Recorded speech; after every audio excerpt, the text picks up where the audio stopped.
we can put people onto mute, so when they do come in, they can just slot in without. Yeah, so welcome. It's really a pleasure. This is the second time we're doing our global community Zoom session, and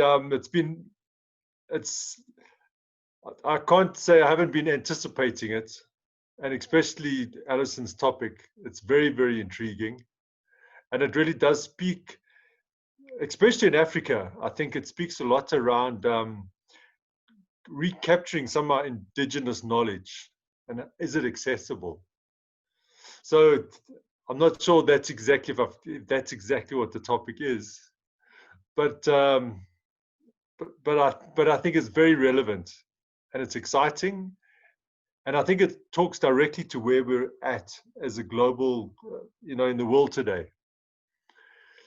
So I'd like just to maybe start off with a kind of a stilling, and it's just an opportunity for all of us to connect with each other.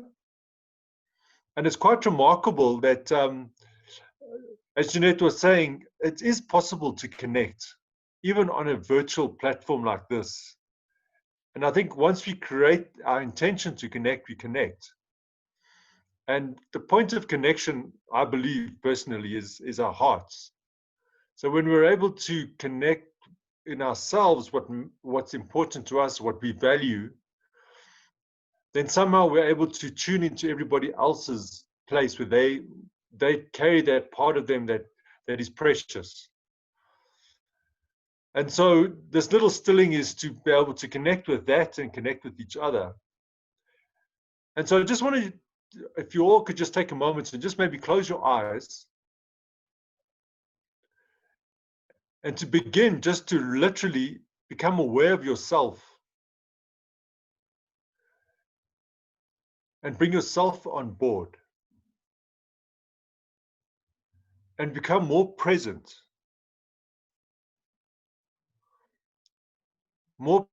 than you were just maybe a second ago. So even if, as you become aware of your breath, and you just notice the warmth or the cold breath coming into your body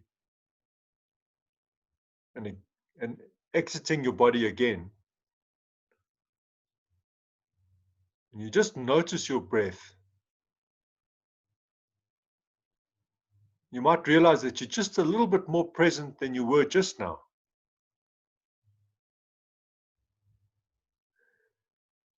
And as you bring this breath into your body, right down to the tips of your toes,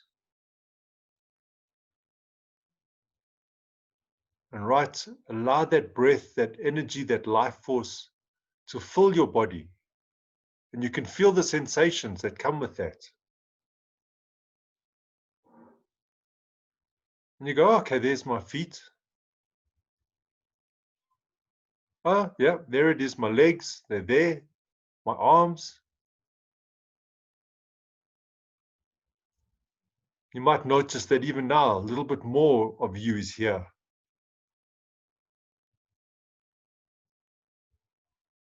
And as you create an intention to include your heart,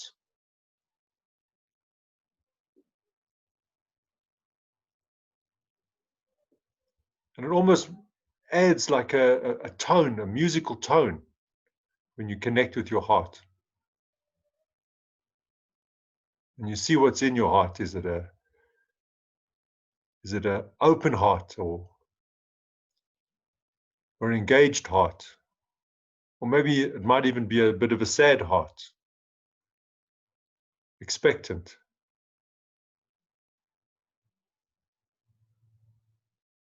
As you include yourself in this way, and then you notice your mind.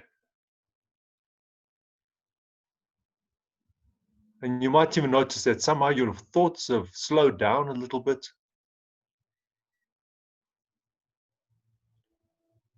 And there's still clarity and focus, but it's not that usual busyness. As you include your body and your heart, and you bring it to your mind.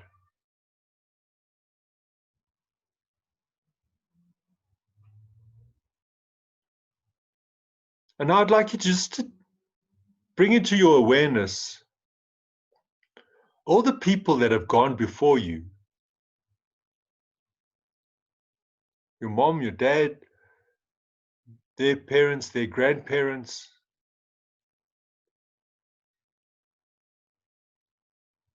And think of almost the people, your tribe,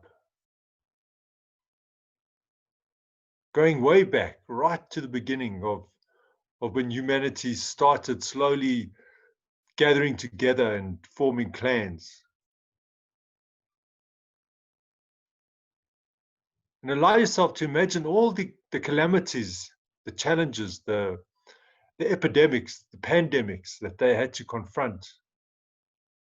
And they had to survive. And they had to learn how to survive.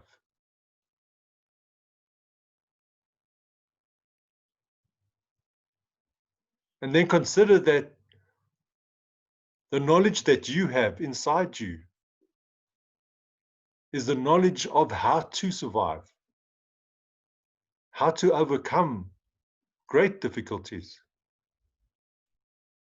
Because if your forebears had not learned this, you wouldn't be here right now.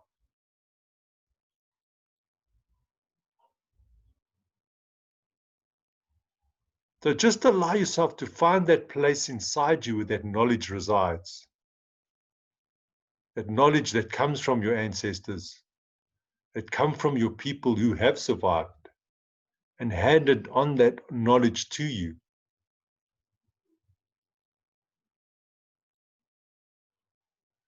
You might not know exactly what it is, but as you connect with your body and your heart and your mind, maybe you can know that it is there. So just take a bit of time and allow yourself to feel that.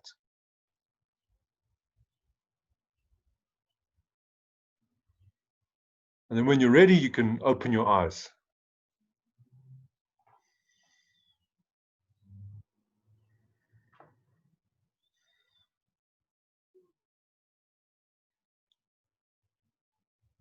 Hmm.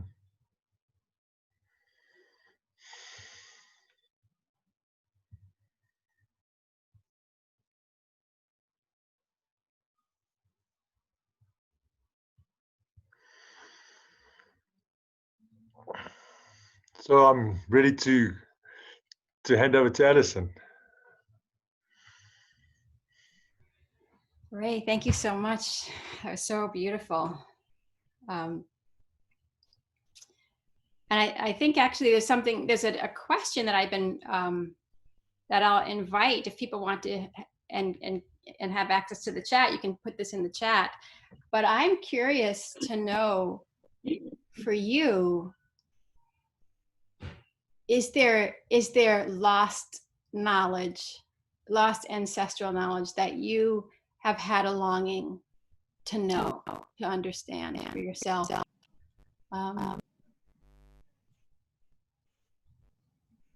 Yeah.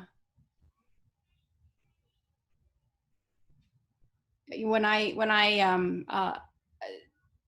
of course, I'm going to get into, I'm about to give you a whole presentation, but one of the things I did after the presentation was send a little survey to the people who had signed up, some of whom only a couple attended, but there are many more who signed up. And I wanted to know how many of you, how often are you thinking about these things? How often are you thinking about, connecting with lost ancestral knowledge? And I was really surprised to see that several of the people said that this is something they're thinking about regularly, that they really there's a sense for many people that there's a disconnect, that something has been broken, a lineage of wisdom and knowledge, and they walk around with a feeling in their hearts, a desire to make that connection.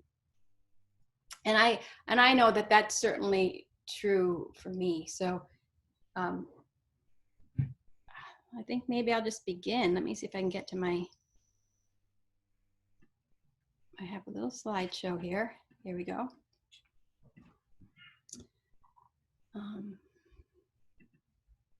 Okay, so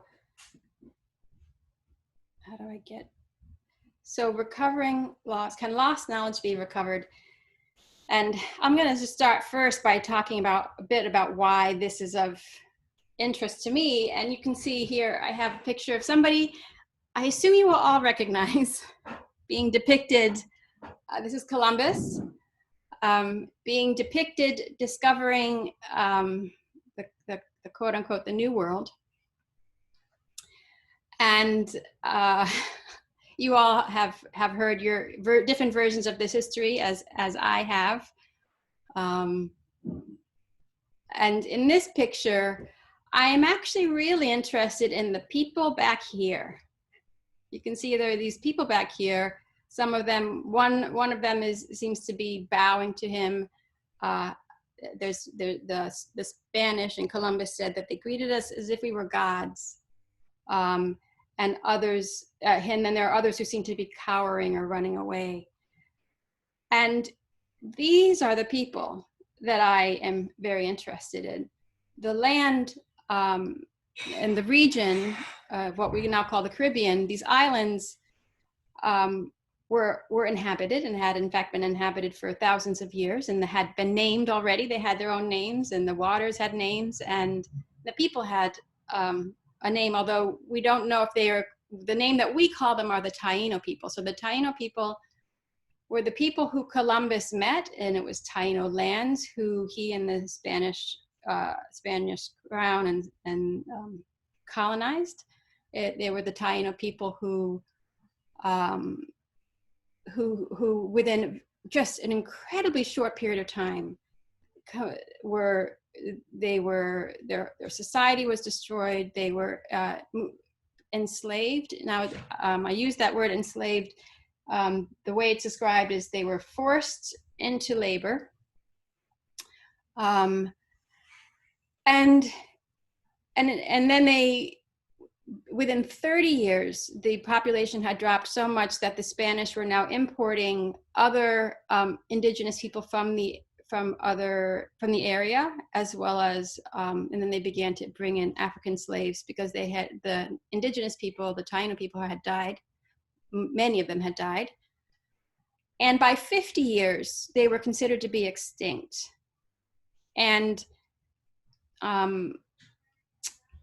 you know, there's a lot that we can talk about. Were they extinct? Were they not extinct?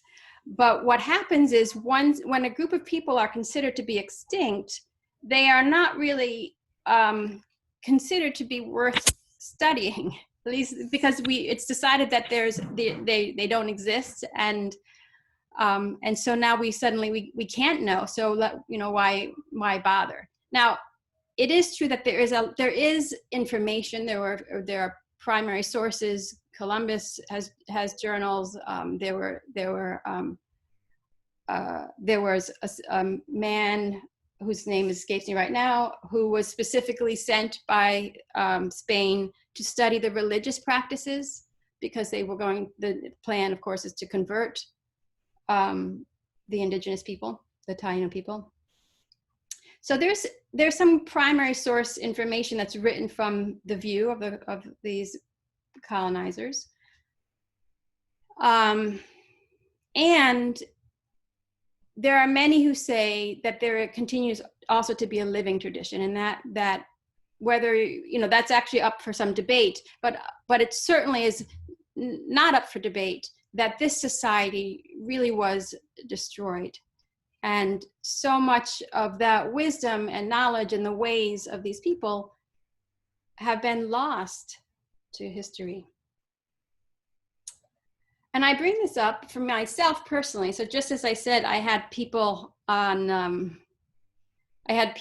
who surveyed and said they think about this all the time.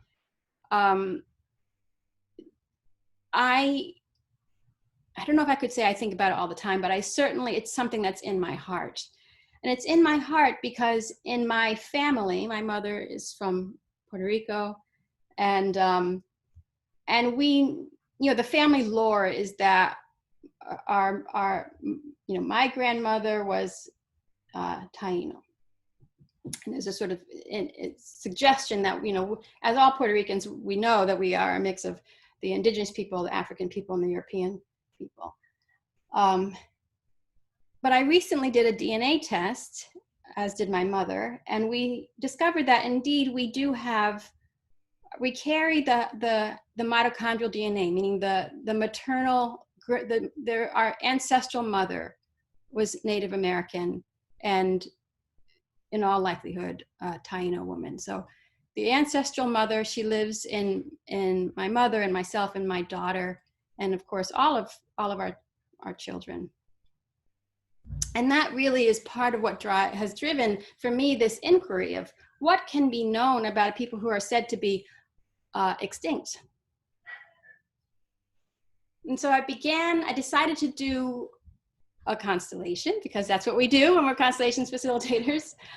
And I called it Remembering Taino. And I specifically decided to limit the audience to people who believe themselves to be of Taino descent. And the reason I did this is because, while of course I've been in plenty of circles with other Puerto Ricans, there are very few times where our intention to come together is to make contact with this part of ourselves, this part of our ancestral line.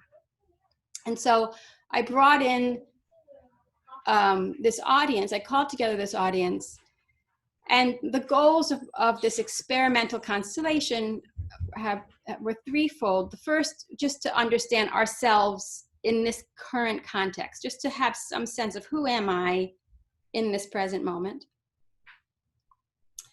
And then from there, to be able to use that sort of baseline understanding to see if we can shift into, through constellations, through representation, through sensing and being in the field, can we have a personal connection to our Taino ancestors and the world that they were in through their eyes. And finally, I wanted to introduce, excuse me, there's some background noise here. I wanted to introduce, I wanted to just discover what's possible. Can we make contact with knowledge that's been lost? The other thing I wanted to do as a facilitator and educator is I also wanted to design something that was simple enough that even a person who has no experience with constellations could enter and not feel overwhelmed. So I really wanted a simple process, but I also wanted something that was rich enough to generate meaningful information and a meaningful experience. And so this is us. These are the three of us on the call, and you can see in the top left corner there, this is the altar that I created for our call. But for me, I'm just going to say there's such like a sweetness in my heart to feel that this felt like a family reunion, and to come into this space with this longing and this vulnerability and this intention to make contact with our ancestors in this way, which just was so touching to me personally, and I think for the other participants. And so, as I said, the first thing I wanted to do was have us step into. I decided to use a very simple map, and the constellation that I like to use a lot when I'm just initiating creating a simple map is a triangle, 3 points in a triangle. And so that's what you see here. Our very first question was for us to have a baseline understanding. Who am I right now? What is shaping me? And the three elements that we brought in were the people I'm connected to. And in this case, I specifically said, let's make contact with our parents. And of course, we can go behind that too, excuse me. And then place. And for this, I wanted us to make contact specifically with where we were born in this, even if our parents might have come from different places, but where were we born? So the place where we were born. and then the society that we're in. So these are, as you know, 3 of the elements that are shaping my identity right now. I have a 4th element here called core essence, and I what do I want to say about that? We didn't do a lot of work with this, so I don't know that I'm going to talk a lot about it right now. You can ask me questions about it if you like. I have been working with the structure. I want to shout out Emily Waymeyer, who taught me this beautiful structure, working with these core elements, and core essence is one of them. But for now, I'll just focus on these 3 parts here. And so the idea was to imagine that there is these 3 points that open up on the ground in front of you. You can put yourself in the center and then imagine these 3 spaces on the ground, and then we'll step into them. So we'll step into feeling into the people who shape us. And then, as in constellation representation, we're really just getting a sense, how is it showing up in our body? What thoughts arise, etc. And then we move to place, and then we move to society. And you can see this as us sort of testing, representing, stepping into the field, mapping that out. And then let's see what I have here. Okay, so then once we got that baseline, we moved into what really is the heart of the questions that we wanted to see, to inquire into. And so the first one was this question: what were our ancestors like when their society was thriving? So before Columbus. And so I decided that we're going to step into the field 1,000 years ago. So it was just over 500 years ago, almost 600 years ago, that Columbus encountered the Taino people and land. But what was life like for our ancestors before that? And we did something really important. And I will come back to this at least one other time in the presentation here. Before we stepped into representation, we took time to honor the field of the ancestors. And this, let's see, what do I want to say about this? I'm going to go back to this picture. I'm going to go to this picture. So we're using the same exact picture, the same exact map. And what we did was we stood up, and before we stepped into this map, this field, we really just took a moment, as you do, to ask for consent, to come in with our open hearts and our longing to connect with our ancestors. And it was very touching to me when the participants reported that was an important part of the process for them. It's just taking the time to acknowledge them and feel themselves acknowledged by this ancestral field. And then once we did that, we stepped in again, and we felt our Taino ancestor, and then we felt what it was like for them when they were with their people, what it's like for them when they're in their land, and what it's like for them in the context of their society. All right, I'm gonna actually stop the share because I really wanna see you. And I can't really see you while I'm also sharing. I'm gonna talk a little bit about this. Okay, so, and you're welcome to drop questions into the chat as if any arise.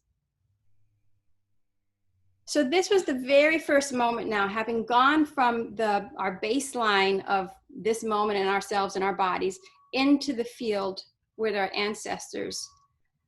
And how do you begin to talk about this? It was,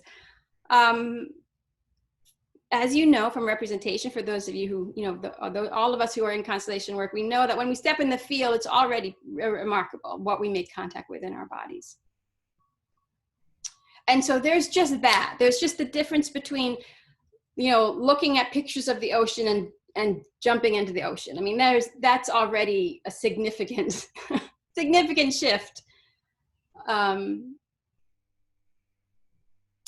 What I notice is what I I've referred to from previous constellations, something I experienced, and it's called the shape of the mind. So that's one of the first things that showed up right away, which is that I was aware that these people had a very different composition. We are, if you were to look, if you could sort of just draw energetic pictures of us, we would all be sort of top heavy. We were so much in our heads, you know, and so much of our attention is going on what's going on in our brain. So we're very top heavy. When I stepped into the field, I felt myself immediately in my body. My head, in fact, felt, you could say, empty. Like it just was, it was spacious.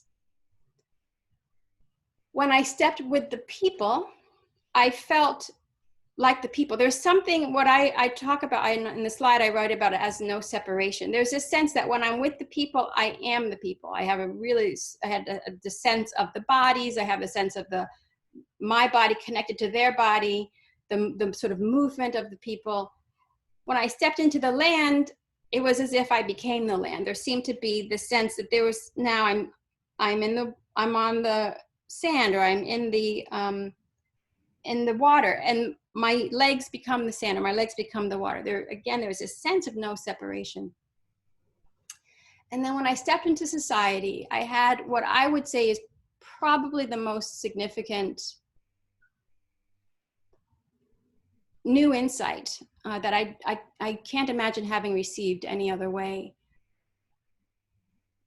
which is that I had this experience of, now I was in this region of the body, the part that we think, the part that we spend a lot of time in, but this ancestor, there's a sense that there's this opening like this, and this part was completely open to like the cosmic universe here, these energies up here. And so it was this recognition, and that continued as we continue to inquire, that these ancestors, the closest parallel to what we do in terms of our thinking, actually was not like thinking at all. It really was a form of opening. In the same way that I had the sense that when they're with the people, they kind of, there's this merging, or when they're with the land, there's a kind of merging.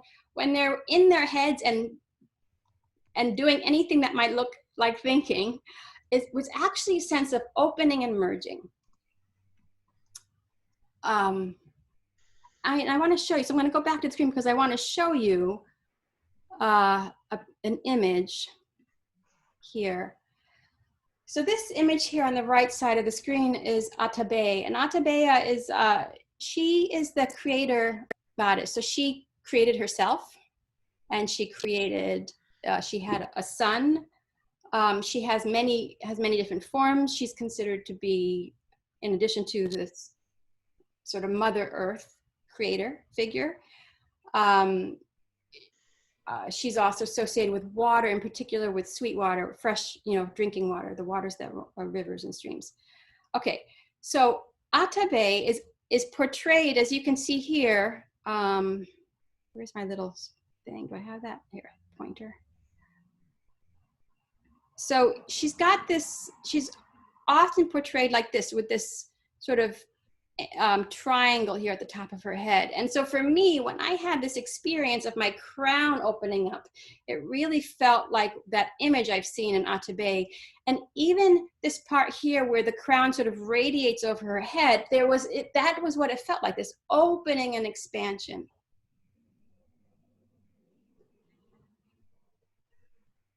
What plant medicine was a big part of Taino culture.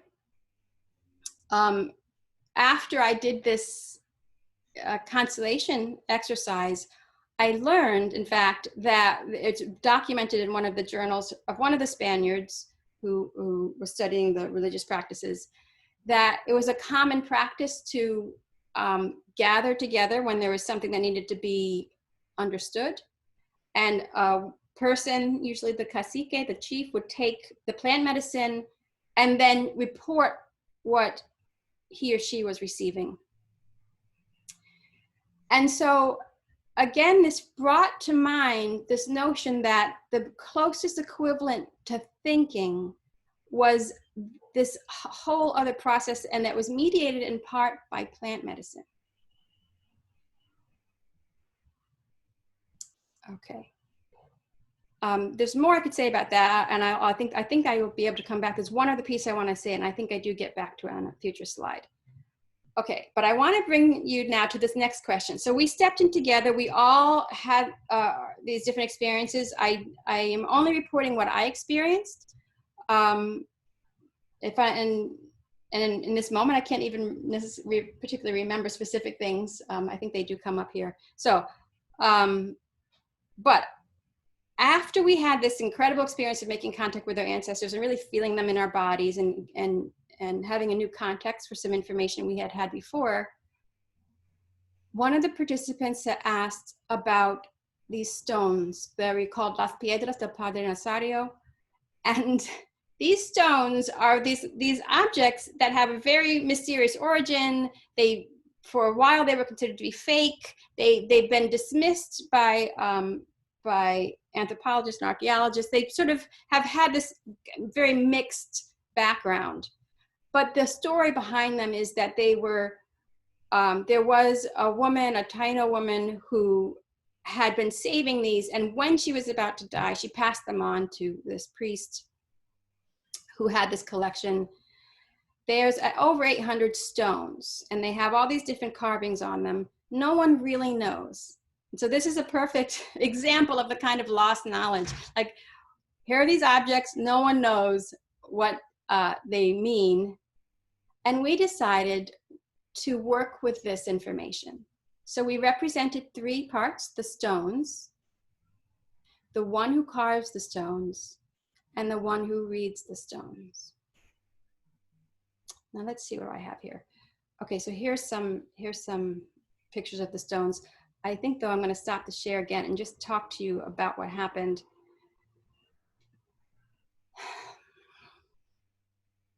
I represented the one who carved the stones. And when I stepped into this field,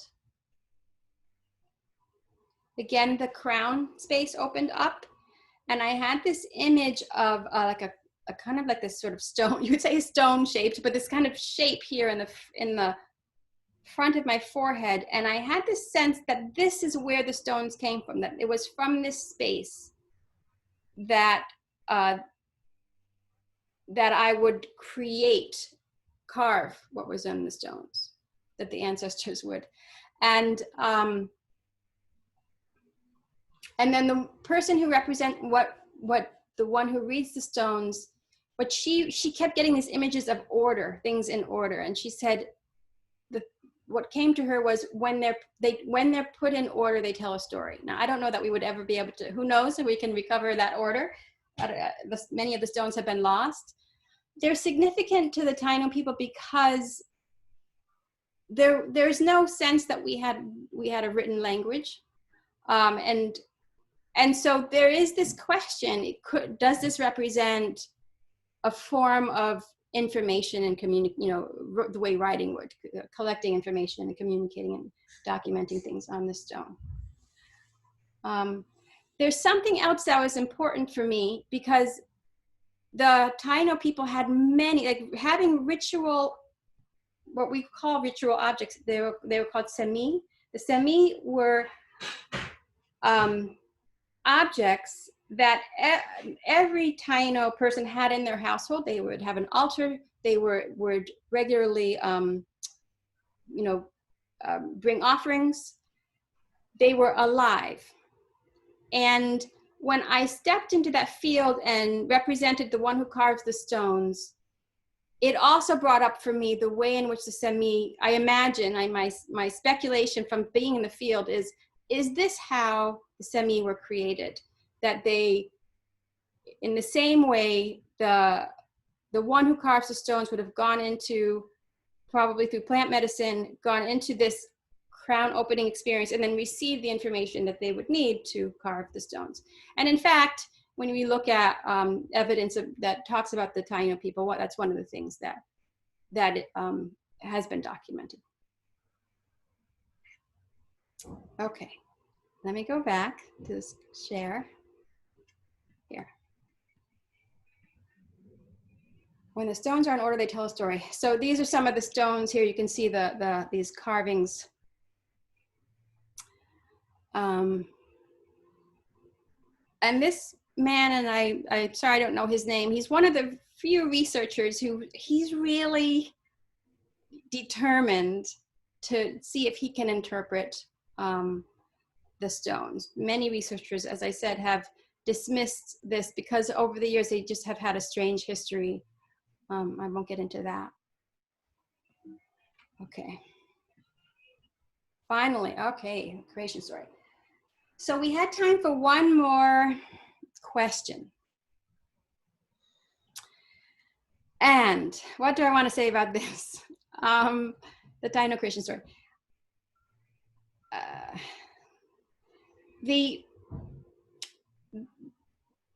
What has been documented is that the Taino would speak about caves as sacred places. And this is actually a picture that I found after the constellation. And I don't know that there's much to say. I guess what I want to say is, because this opens up a whole other conversation that we can get into if you wanted, but it's probably too big for here. What I received, so we just received these impressions. The open crown, of course, showed up again. Water was a big, so we stepped into the cave. That was, that was our move, the constellation. Let's step into the cave and see what we receive. So I received again that open crown. We got this water experience. And then I received or had this experience of something else. And I'm going to bring us back to a slide here. Here we go. Back to Atave. Vibration. So caves, bats, those were considered to be significant as part of this image of creation. And when I stepped into the cave, I became aware that I was sensing vibrations. And so when I look at this image now of Atave again, and I see the way her ears are open like this, it brings to mind the bat. It brings to mind their capacity to, the way they make sense of the world through vibrations. Okay. So there's a whole other beautiful just worldview around the cave that, some future point maybe we could talk about. But here, let me just sort of wrap this part up. What did we learn about using constellations to do this process? So the very first thing is we gained new insights that I don't think I could have accessed without the embodied experience, and specifically the shape of the mind, the way in which they don't think the way we think. Alison? Yeah. I'm sorry, can I just say one thing? Yes. That's really powerfully present for me right now. Mm-hmm. This is a sacred story, and the telling of it is sacred. Mm-hmm. And you, with the others of Taino descent, asked to honor the field before you stepped in. Mm-hmm. And I have a real need that you ask that of us. Mm. I just wanted to say that. Thank you so much. I think you're speaking from the field, and I'm grateful for you.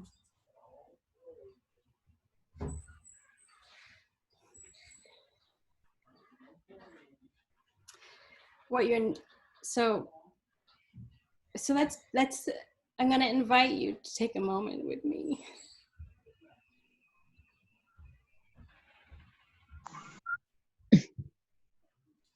Just to honor these people and my ancestors and the sacred knowledge that they have and that I am sharing with you.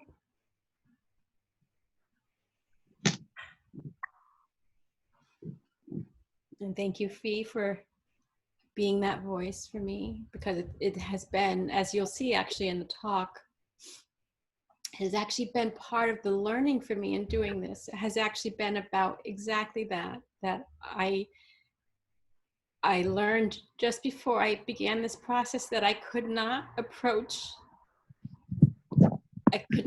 my ancestors with the colonized mind. I couldn't approach my ancestors the way Columbus did.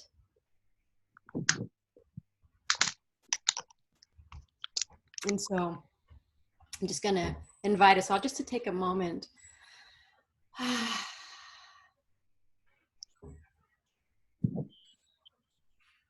to acknowledge this field and their wisdom.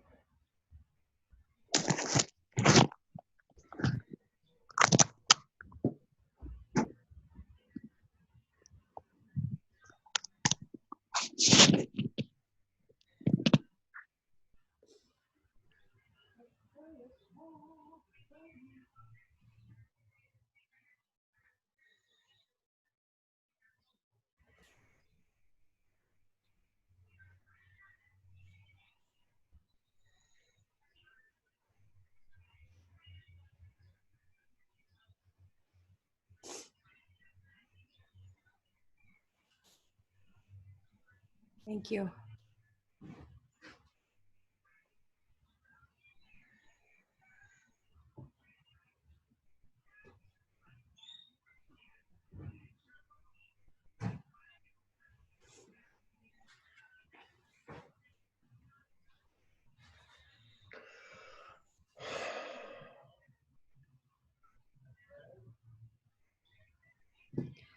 I'm going to actually skip. I think I'll come back to this, but I do want to skip because we've had this opportunity.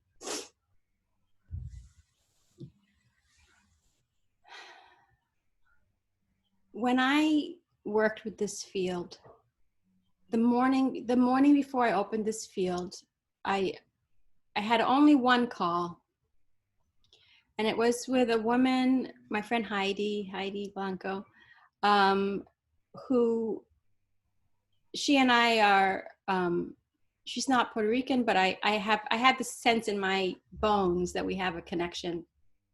She's from Nicaragua. And the first thing she said to me was, oh, I'm feeling, Alison, very strongly, respect, respect, respect. And what she was naming is just what I said, that that we cannot approach this wisdom tradition as a colonizer. We needed to approach with respect, with honor, and with an understanding of place, as we know in our work as constellations facilitators, and understanding, approaching with humility. This also brings up for me a few different things, and I'm putting this all under the heading of consent. And the first thing is that learning is merging. Now, I actually think all learning, when we really learn something, we have merged with that information. And in constellation work, we are immediately merging with the field. We're immediately merging with information. So this experience of merging in the field is actually a very efficient form of learning when we understand learning as being merging with information. So we can merge, and we don't have to do the hard work of whatever, the other things that we do normally in learning. We don't have to memorize, for example. Oh, I have to get, all right.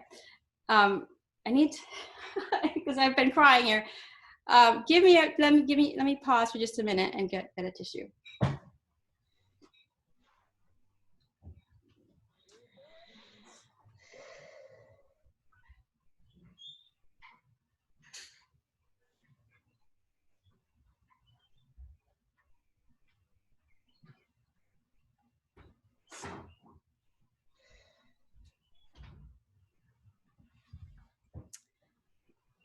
Okay.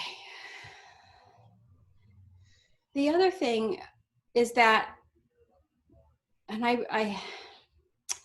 when I brought these participants who are strangers to me, when I sort of initiated the field and invited them to step in, now they actually had direct personal contact with the information themselves. They didn't really need me to mediate. They didn't need me to to deliver information to them. They were accessing it directly.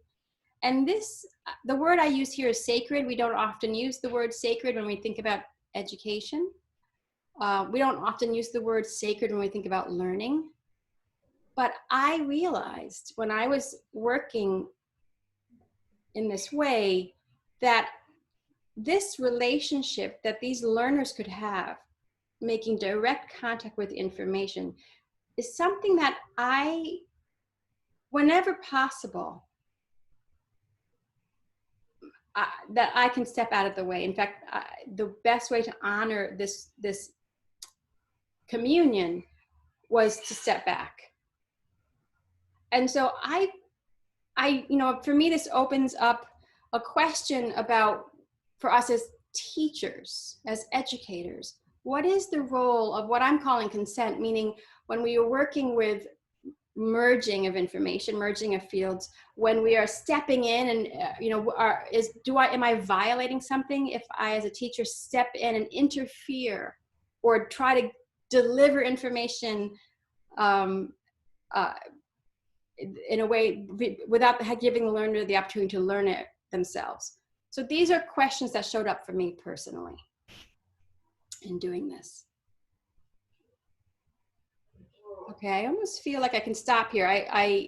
I'm trying to see what else I have in these slides. I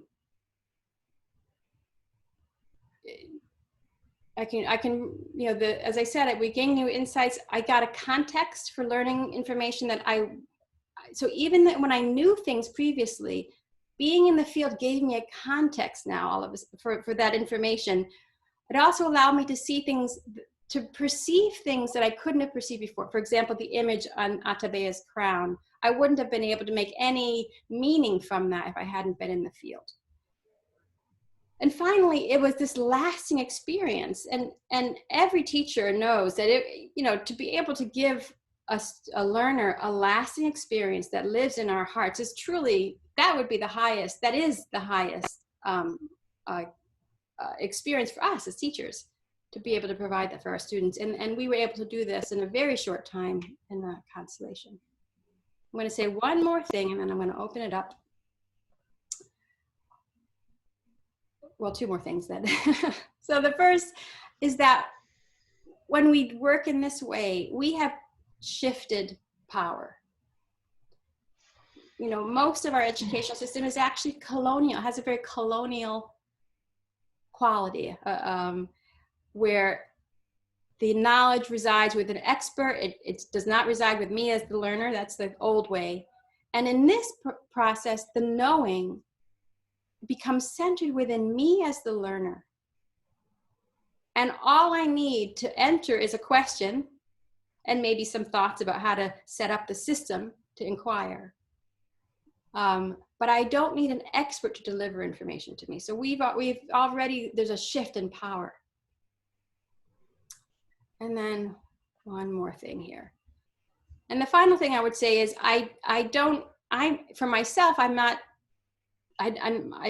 taking things literally. Some of what I experienced in the field, I'm not necessarily saying, oh, this is how it was. But I really value the field, working in the field in this way, as a way to form a hypothesis. And that it can spark further research, questions that I can follow up, either doing more constellations, or I can, follow up in the old-fashioned way with books and other forms of research, which I actually have since this constellation, because so many new questions opened up for me that I wanted to follow up to see what is known already. Okay, so I'm gonna stop the share and just take a pause and open it up to comments or questions.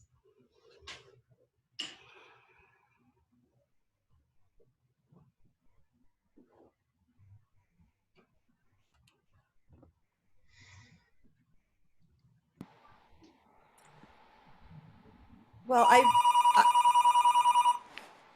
have my phone ringing. I'm going to let someone else talk. Yeah, this is really profound. what I love so much in this moment is that direct knowledge that with mediumship and in the shamanic traditions, that knowing, just the knowing, and really honoring that we all have that capacity, and how that differs from, as you put it, the colonizer, which we see also in our religions, where somebody has the knowledge, and how that really distorts, you know, our relationship to everything, and how it can be used by diminishing our capacity. So this is just, I feel just like this flowing of so much love and appreciation for this, what you've brought forward. Thank you. Thank you so much, Lisa. Oh, you're muted, Logan. There we go. I just wanted to jump in high quickly, and there was one piece. I would love to learn more about what you did. There was a part that I had an appointment for, so I want to maybe check with you about what I missed later. But when you came to the part where you talked about these issues of consent, I don't have a solution exactly for this, but I do want to just agree that I also feel, particularly when working with students, because you mentioned that also. I know you were on a different track, but you also mentioned consent with students. And I think that it's something to think about because of the power imbalances in teacher-student relationships. Like, we're talking about how we would like them to be, but as they are now, there is this power imbalance where it becomes difficult when you're wanting to do a piece of work with students. It becomes difficult to know how much they're really agreeing and how much they're just in automatic, not very well informed consent. And the only thing that I have seen with that is that that it's really key to maybe try a few times on the issue before I'm clear. And what I've noticed is that different groups have a different dynamic. Mm-hmm. So like a group I've worked with recently had a dynamic that was very easy to find authentic consent. Mm-hmm. And that but every group is a little bit different in my experience. So that's all I wanted to share. Thank you so much for what you were sharing. Mm-hmm. Thank you, Logan. Yeah. Yeah, I absolutely appreciate what you're saying, and I even, for me, it becomes I'm thrilled, like I'm so excited by possibility here, and I'm noticing for myself that that's the space. I can feel that space, the restraining force, the activating, restraining, reconciling force. There's a restraining force that comes through in the form of, well, it's really, you know, when Fee paused, you know, there's something about, okay, this is significant what we're doing. How do we, because it's such a big culture shift, you know, and to introduce that, you know, it's a beautiful question, and I'm confident we can do it, but I'm aware that is the one thing that keeps me from just sort of running headlong and just saying, let's everyone do this, you know. Right. And just one quick other thing, I'm sorry, I just wanted to say that the point that you made about the ancestral knowledge versus what may or may not be history, it just occurred to me that when we're in the field, we're really experiencing how the soul perceives something. And that may be different from recorded or trackable history. But that I think that what we find in the soul is always super, super relevant, as you know. Yeah. Thank you. Thank you so much. Logan is doing great work. I hope Logan will present to us sometime. Yeah. All right, Jane. Yeah, it was incredibly powerful, Alison, and I'm kind of really moved by it. But you know, I don't know, there's something about the kind of the political implications in education that are really powerful, you know, revolutionary, really. But it took me immediately back to very young children who are completely and utterly in charge of merged with their own learning.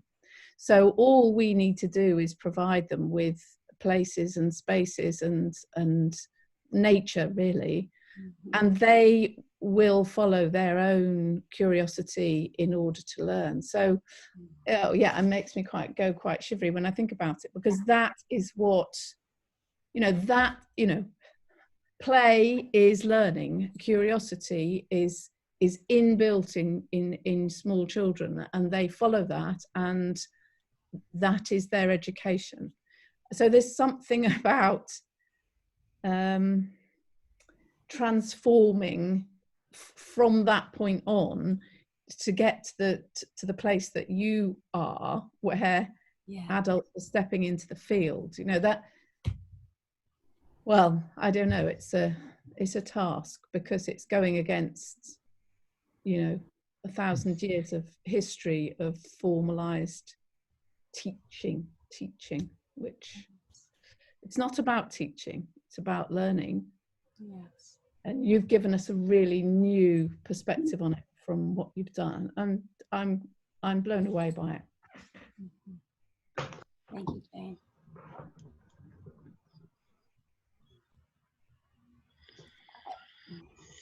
Can I say one? I'll say something in response. So I think a lot about people here, probably, maybe you heard me. Some people, I think a lot about harm and harmony. What will it take for us to fully transition from a world in which we are violating the boundaries of another without thinking, without consent, into one of harmony? And I'm specifically naming the violating boundaries part, because in what I'm aware of is that I can't be on this planet living, breathing, etc., without at some point, in fact, many, many, many points in the day, meeting up against the boundary of another, even if it's a carrot that I'm eating, and I can either mindfully consume, or I can bring a sort of a sacred respect and honor for this moment. And that same interaction is replicated how many times? How many times? And so, it's been pointed out, in the time that we're in, for example, right now, we're here in the US, we are really waking up and struggling more and more with the fact that we haven't addressed long-standing issues around race and racism. And a lot of people say, well, we're past slavery, for example. And it's easy for us to look back and say, well, that was a harm. There was a violation of boundary. We're not going to do that harm. But I suspect there are many things right now that we are unconscious of. And I think education is one of those things, and it's hard to talk, it's hard to say, because we are such beautiful, loving people, those of us who are in the schools and working with young people. And yet, what are the subtle ways? So this for me is always a question. What are the subtle ways in which I might be violating a boundary? And what would it take for me to sort of witness it, to recognize it, to honor it, to invite consent, active consent when I can? And if I cannot, that at least I'm bringing my consciousness to it. Mm.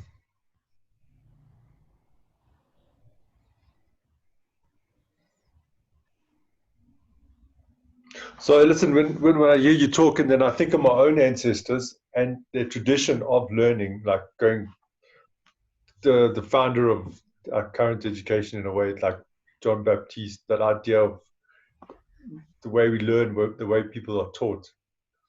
And that whole idea of the expert being able to impart knowledge. And then I reflect on my own way I learn and how important it is for me to find that expert, and the idea somewhere that there is an expert out there that will be able to show me exactly what I need to know to be able to do what I need to do. And it's an endless quest of like signing up for courses and signing up for another course and then reading another book. And it's all this real sense of where the knowledge resides is actually somewhere outside in a library. And it's quite a shift of like, how do I even begin to turn that around in my own life, let alone trying to create spaces where kids can emerge with their knowing. So that's what I'm left with from what you've said. I have, sorry, Raymond, you brought in the personal, so I just have this personal story. Alison, it was profound, and it's just switching consciousness and reality and whatever. And I have a tiny personal story. When I was studying genetics, mitochondrial DNA, etc., third year in university, sitting like a colonizer with a book, which I had to learn all of the pathways of blah, blah, blah. And really studying it. And then all of a sudden this light bulb moment went off, which was, that's interesting. There's a part of me which is trying to learn how to do this. And there's part of me in here which is doing it. I wonder if I can tap into this, because then I don't have to do it this way. And I did. Honest to God, I did. It was like, okay, you know how to do this. Just somehow make me consciously aware of this.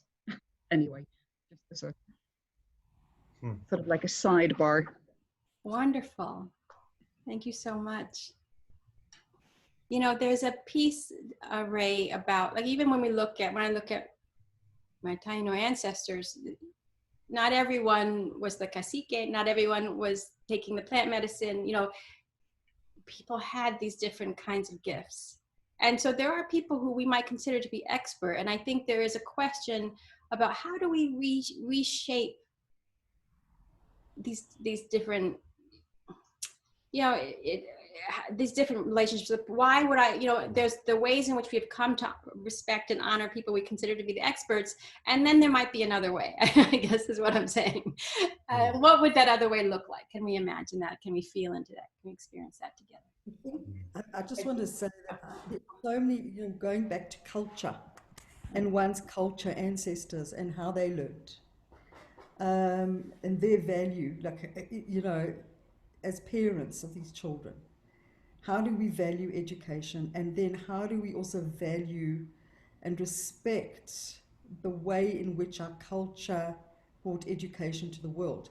So I'm just, you know, I'm relating that maybe to my own ancestry when I think of Jewish rabbis in yeshivas, and, you know, my son spent 4 years, completely different way of learning to any secular type of, you know, very different to basic school secular learners, etc. But, you know, theirs is all about critical thinking tools, and, you know, so I think it's also about, there's somewhere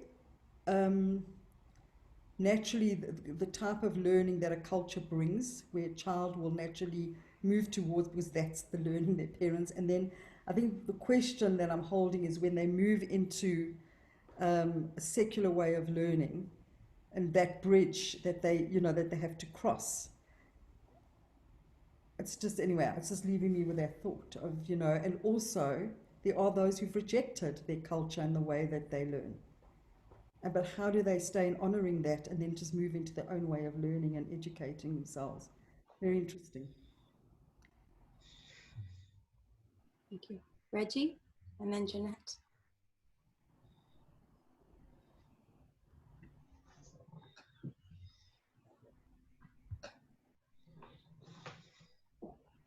Oops, I can't seem to hear you, Reggie. And She take herself off mute. Is she on mute? she doesn't seem to be muted. Let's see. Uh-oh. Can't hear. No. It's her own sound that maybe she's not connected to. Wait.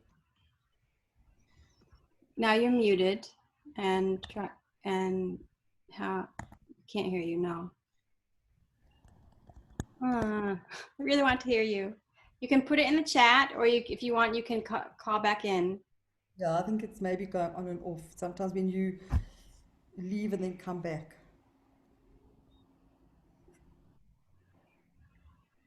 Reggie, I'm going to go to Jeanette for now, and then you can see if you can figure that out. Jeanette?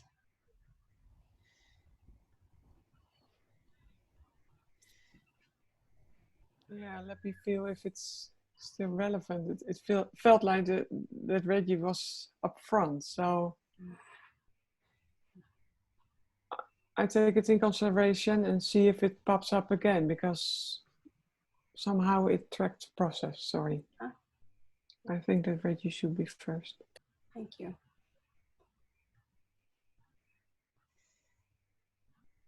Reggie, do you think, can you type it in?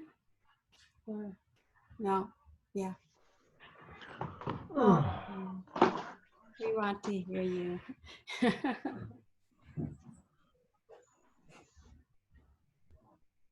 Nothing. Now, is it possible, are you on a computer? What kind of device are you on? Because there's the join audio. I don't know if that's the issue, but for me, over by the little microphone, I can join audio or test the audio. So,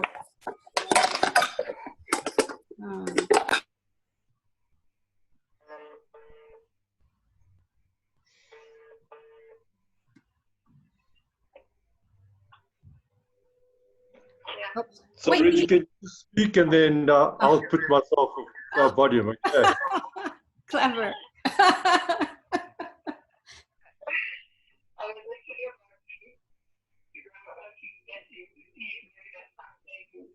You might have to, we can't really hear Ray, but you might have to say what she's saying or something. She's just going to have a look at her settings quickly and see what you can do. Okay. Are you okay with someone else to go, Reggie? Sorry, I can't hear you. What did you say? I say go out and come back in again. Okay. All right.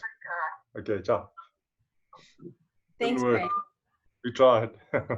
Good idea.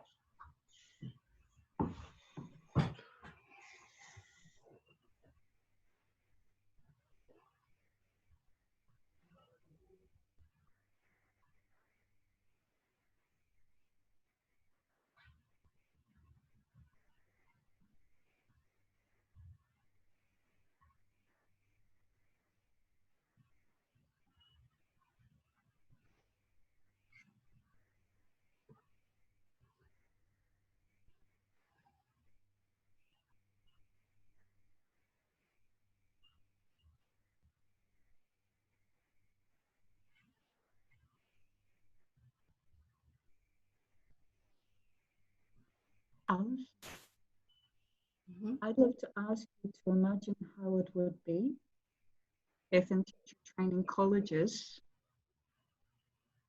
this were taught, so that teachers become, I don't know, witnesses or the capacity, but I'm just asking you to imagine that.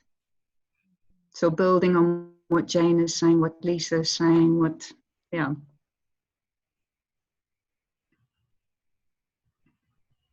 Thank you. And Linda, do you have your hand up? I do. But I'll keep an eye on the participants. If she comes back in, I'll stop. I just have a very small comment, which is I thought it was like kind of cool way to imagine like a middle schooler, a high schooler, even a younger one, you know, this idea of forming a hypothesis in the field and then going out and trying to seek ideas about it. Then it comes from there. How, you know, there's a transition between something that you're, you know, sort of, you know, saying what you're experiencing, which is so profound, and then the reality of like what's happening now. But maybe there's a way to start making like some inroads into that, which is having kids stand in their fields and their questions and their hypotheses and get that, and then using that, you know, what are the ways to start experiencing that? And, you know, I was kind of having fun time and, you know, thinking about that and how cool that is, because with experts too, the person that inspires your own thinking and your own desire and your own wanting is the one you remember the most, not what they said and they said this profound thing, but how it affected you and how it inspired and propelled your own inquiry and your own knowledge and your own knowing. And you know, that's another way of like, how do we get and access that? So those are the things that came up for me. That's excellent. I think always the practical one on some level. you know, I did do something like that where my daughter and I, when she was 7, now she didn't actually receive a lot, I received, but we did step into the field asking a question about Sacagawea. And here in the US, she is a Native American woman who was involved in some way, and some say she was crucially involved in exploring the Lewis and Clark. So I'm just saying, for people who are from Europe, you might not know about Sacagawea. Anyway, Sacagawea. My point here is we stepped in the field because we wanted to know what we should know about her. And when I stepped on the little piece of paper I had on the floor that represented her, I felt this feeling in my heart that felt like grief. And I said, well, let's use this as a question. Why would she be feeling grief? Now, when you read her story through the lens of grief, it is incredible what shows up, because really her story in some ways is initiated by a first grief, which that she's kidnapped from her original tribe by a warring tribe. And it is within the context of that original warring tribe that she becomes a part of the Lewis and Clark expedition. And when she becomes a part of the expedition, the first place she leads them to is back to her original tribe. And so it's really remarkable when we use, just as you're saying, form a hypothesis in the field and then let that be the lens through which you do your study. Reggie, shall we test?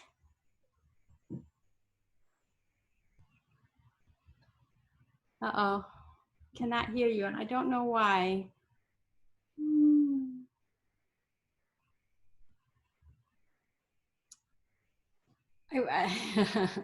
There is a phone number. I don't know. I'm not good at figuring out the whole phone number. I know there are ways to call into the thing, but yeah, I'm sorry to miss your contribution. The sound.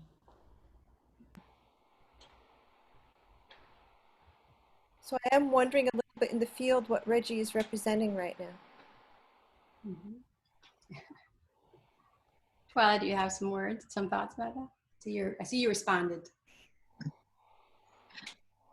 What Linda just said is absolutely what I'm thinking. I'm like, what could Reggie be like representing, that she can't be heard? She, no matter what we're trying, her voice can't be heard.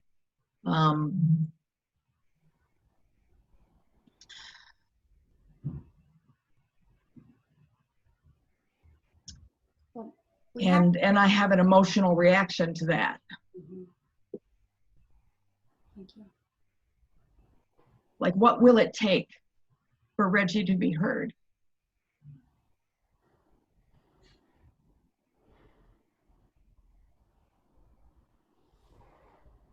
We see you.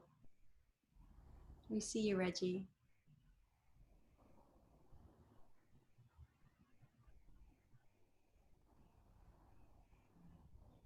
We see you.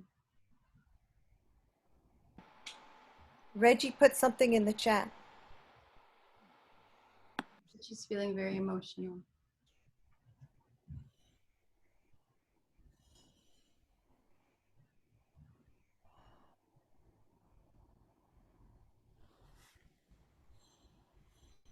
I think that we should all bow to Reggie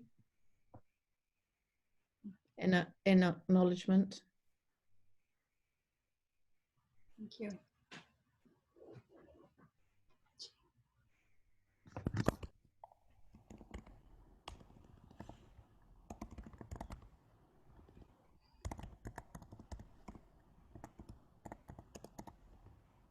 I feel my ancestors behind me.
I don't know how relevant this is, but I'm getting an image like when you get an ultrasound of a fetus, and I'm hearing the heartbeat through the water, that really loud whoosh, whoosh, whoosh, whoosh sound that happens.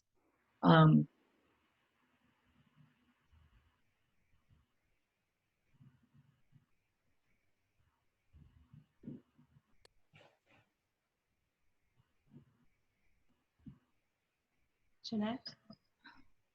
For what it's worth, but stop trying to solve this.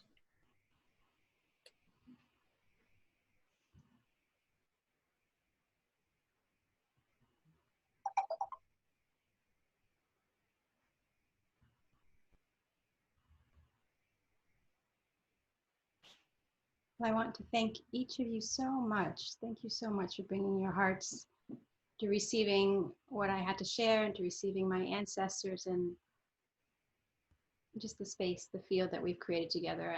I'm grateful for what, all that you have brought to me and all the, your perception in the field. I'm so grateful. We have just a few minutes before we close. I'm just going to open it up. If you have a word to share, or silence is fine too. But if you have something to share, and then we'll bring this session to a conclusion.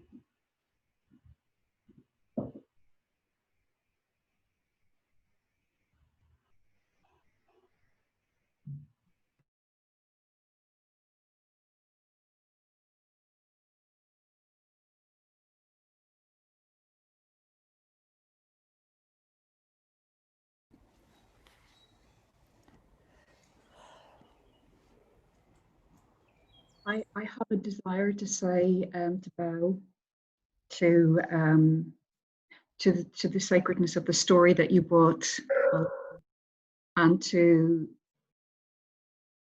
all of that heritage and the ancestors behind you who allowed you to do that. And I also have this real need to say there's a sort of like a shyness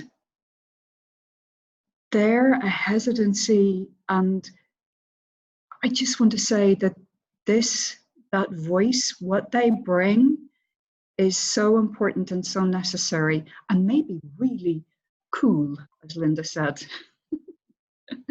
So thank you. And I want to hear it louder. Maybe that's it more. So thank you. Thank you.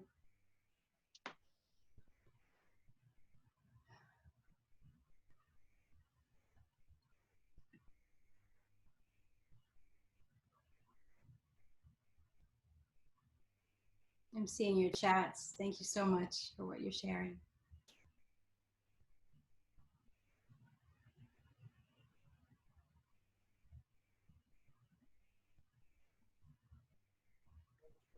So I'm just thinking about merging learning and maybe this is what it is. It's just a profound learning. And you don't even know what you learned. But you know that something's happened and you fundamentally can't go back to what you were. And it's beyond getting into the head and trying to work it out. So thanks. Thank you. I'm feeling like maybe learning is opening the door. Mm-hmm.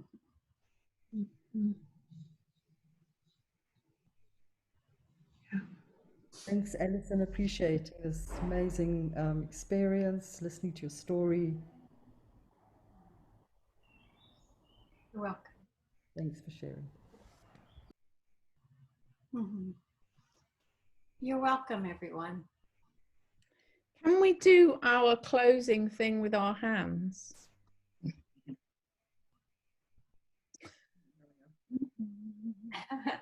So that we really are connecting our hearts to each other through the weird medium of the screen.